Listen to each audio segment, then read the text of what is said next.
Как може да пускате лайв в TikTok без да имате 1000 последователя? Това ви го казах в предишното видео, но повечето хора не са успяли да открият линка, който съм оставил, в който показвам как подробно да го направите това. Затова в това видео ще ви покажа как да го направите. Влизате в приложението на TikTok, след което натискате върху вашия профил.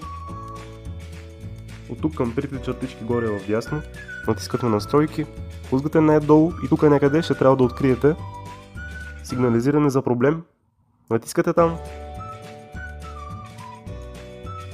След който пускате малко по-надолу, тук ще трябва да откриете Live. След което от тук избирате How to Start Live.